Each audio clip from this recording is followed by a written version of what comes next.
मित्रांनो, एक असे पुस्तक जे वाचून तुम्ही तुमच्या आयुष्यात खूप काही अचीव करू शकतात.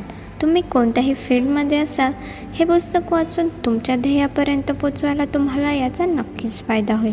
तुम्ही जी काही मोठी स्वप्न पाहिली आहेत, या पुस्तकातील काही महत्त्वाच्या गोष्टींना फॉलो करून तुम्ही ती स्वप्न पूर्ण करू शकतात. तर तुम्ही पुस्तकाचे नाव ऐकलेच असेल, थिंक अँड ग्रो रिच. या पुस्तकाचे लेखक नेपोलियन हिल्स यांनी मिस्टर अँड्र्यू कार्नेगी, जे एक बिलियनियर उद्योगपती होते, यांच्या सहवासात राहून हे पुस्तक लिहिले, ज्यामध्ये असे काही सिक्रेट्स आहे जे तुम्ही वापरून तुमच्या आयुष्यात नक्कीच बदल घडवू शकता आणि खूप लोकांनी ते करूनसुद्धा दाखवले. हे पुस्तक लिहिण्यासाठी नेपोलियन हिल यांनी 500 यशस्वी श्रीमंत लोकांचे इंटरव्ह्यूज घेतले आणि त्यांच्या यशामागचे सामान्य सिक्रेट्स जाणून घेतले. ते वापरून अगदी सामान्य व्यक्तीलासुद्धा यशस्वी बनण्यास मदत करेल. या सर्व गोष्टी नेपोलियन यांनी एका पुस्तकाच्या स्वरूपात सामान्य व्यक्तीपर्यंत पोहोचवले. तर आपण ह्या पुस्तकातील महत्त्वाच्या गोष्टी पाहूयात. सुरुवात करण्याआधी मी भाग्यश्री स्वागत करते माझ्या चॅनलवर, ज्याचं नाव आहे ती पुस्तकवाली. If you want conquer self, you will be conquered by self. Whatever you think you are. या पुस्तकाचा हेतू हाच आहे की आपण जसा विचार करू तसेच आपण बनू. जर आपण पॉझिटिव्ह विचार केला तर आपल्या प्रत्येक गोष्टीकडे पाहण्याचा दृष्टिकोन पॉझिटिव्हच असेल. याचे खूप छान उदाहरण म्हणजे Mahatma Gandhi, Martin Luther king यांनी त्यांच्या विचारांनीच क्रांती घडवली. प्रत्येकाकडे आपले मन नियंत्रित करण्याची क्षमता म्हणजेच ॲबिलिटी आहे. जर आपण आपल्या बुद्धीचा, विचारांचा योग्य वापर केला तर खूप गोष्टी पॉझिटिव्हली आपण मिळवू शकतो.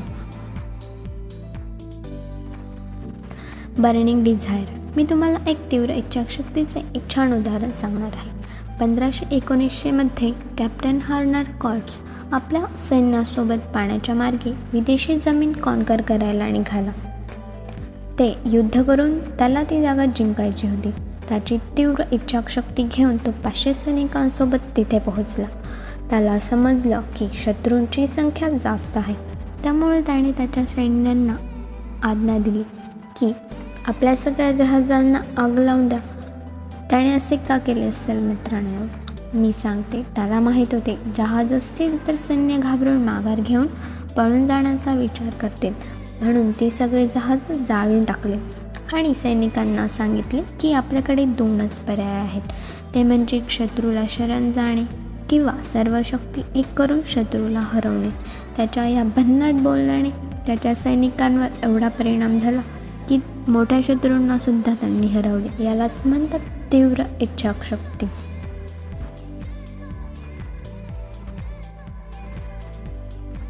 मित्रांनो, आपल्यालासुद्धा युद्ध जिंकायचे आहे, आपल्या स्वप्नांचे युद्ध.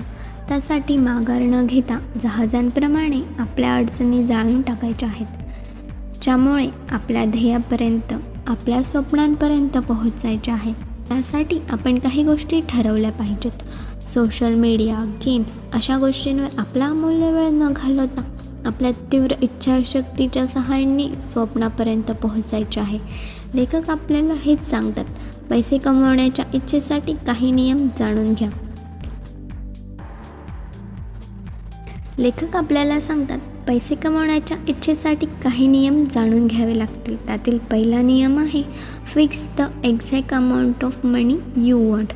एक अशी रक्कम, ती रक्कम आपण ठरवू शकतो, त्यावर बंधन नाही. जसजशी रक्कम वाढेल तशी तुमची मेहनत करण्याची इच्छाशक्तीसुद्धा वाढेल. तुम्हाला भटकणाऱ्या नावेसारखा विचार करायचा नाही, जिला कोणताही किनारा नाही किंवा ध्येय नाही. तर तुम्ही एक रक्कम ठरवा जिला मिळवण्याची तुमची इच्छाशक्ती पणाला लावू शकाल. दुसरा मुद्दा आहे determine exactly what are you going to give in return. म्हणजेच तुम्ही ठरवा की तुम्हाला एवढे पैसे कमवण्यासाठी एवढा पर्टिक्युलर वेळ द्यायचा आहे. निसर्गाचा नियम आहे मित्रांनो, काहीतरी मिळवण्यासाठी काही गोष्टींचा त्याग हा करावाच लागतो.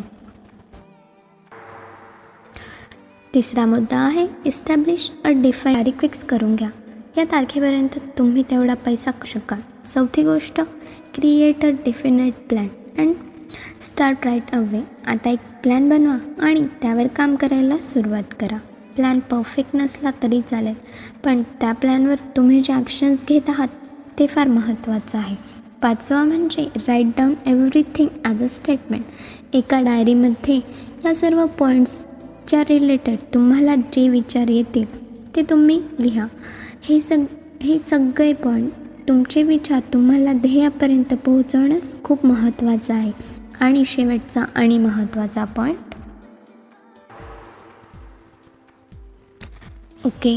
शेवटचा आणि महत्त्वाचा पॉईंट, रीड लाऊड डेली. ज्या तुम्ही गोष्टी, विचार, स्टेप्स लिहिल्या आहेत डायरीमध्ये त्या मोठ्याने वाचा. दिवसातून 2 वेळा मोठ्याने वाचा, रिपीट करा. असं केल्याने तुमच्या अंतर्मनाला म्हणजेच तुमच्या सबकॉन्शियस माइंडमध्ये ती गोष्ट फिक्स होत राहील. थिंक अँड ग्रो रिच या पुस्तकाचा हाच महत्त्वाचा हेतू लेखक आपल्याला सांगतात. तुम्ही नक्कीच ट्राय करून पहा. तुम्हाला नक्कीच ह्याचा फायदा होईल तुमच्या आयुष्यात. आजसाठी एवढेच मित्रांनो. बाकीच्या महत्त्वाच्या गोष्टी तुम्हाला नेक्स्ट व्हिडिओमध्ये नक्कीच पाहायला मिळतील. तुम्हाला व्हिडिओ कसा वाटला कमेंटमध्ये नक्की सांगा. लाईक करा, शेअर करायला विसरू नका. पाहत राहा ती पुस्तकवाली.